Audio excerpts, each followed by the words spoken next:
the hidden language of your body and what your physical pain is trying to tell you.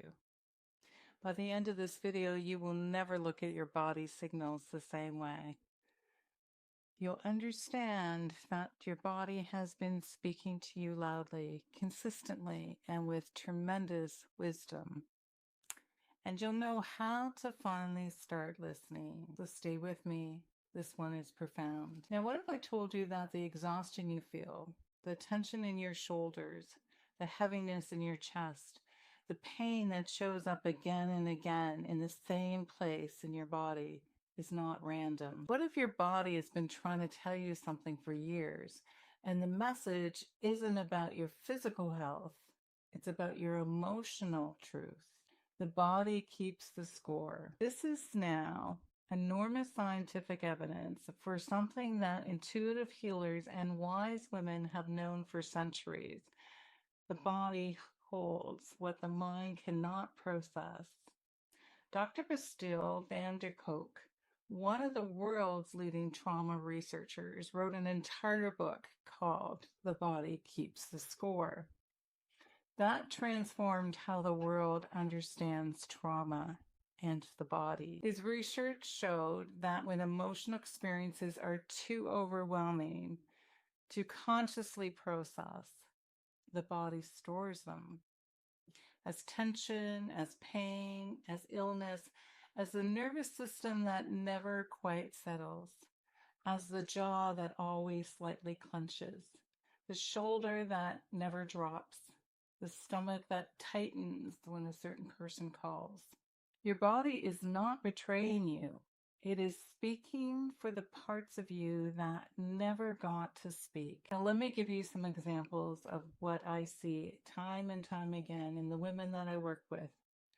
Chronic tension in the throat and jaw, often in women who learned early that their voice wasn't welcome, who swallowed their words, who said yes when they meant no. So many times it became physical, heaviness and tightness in the chest, often in women who have been carrying others for so long. Their bodies have literally embodied the weight.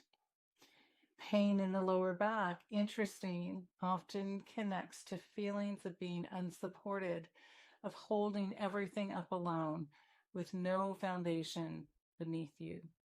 Chronic exhaustion that sleep doesn't fix, often is the nervous system of a woman who has been on high alert for so long, it has forgotten what rest really feels like.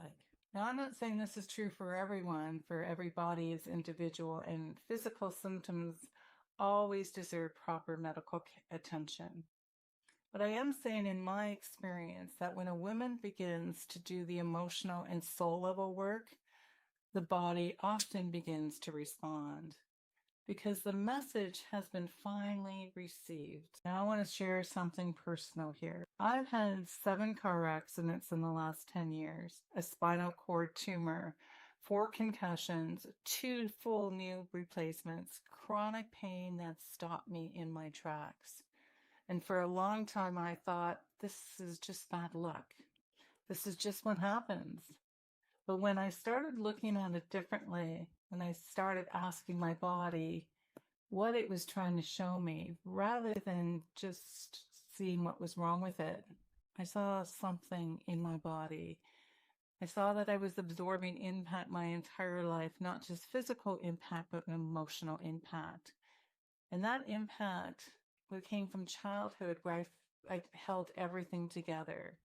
The impact of 2 marriages, the impact of decades of trying everything and receiving so little. My body was keeping the score, and it was asking me finally, loudly, undeniably to stop, to turn inward, and to do what I had spent a lifetime helping others do, come home to myself. So how do you begin to listen to your body differently?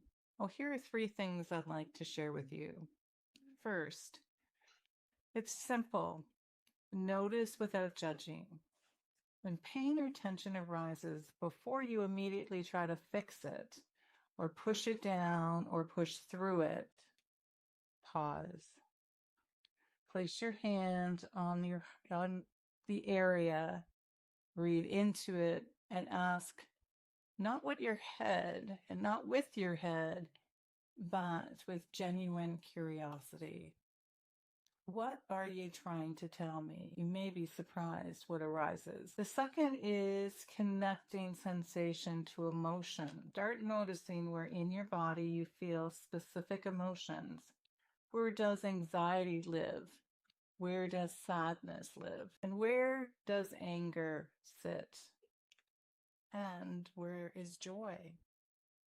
Most women who have been suppressing emotions for years have lost this map entirely. So rebuilding it is one of the most important things you can do. The third is treating your body as an ally, not as an obstacle.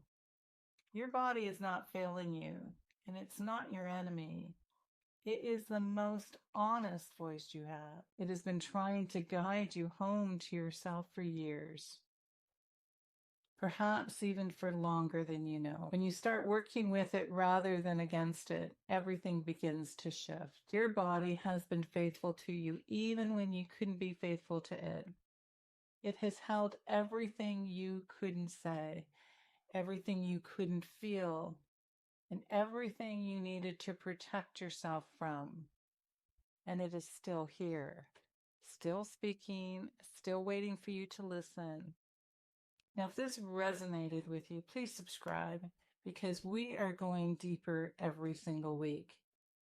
And I don't want you to miss what's coming. Leave a comment below and tell me where in your body you hold stress or your emotion. Let's open up this conversation because so many women need to hear that they are not alone. And share this with a woman whose body has been trying to speak to her. And when you're ready, and if you'd like to explore this work personally, reach out. Let's have a heart-to-heart. Just you and me, no pressure, because you haven't missed your story. It's just about to begin.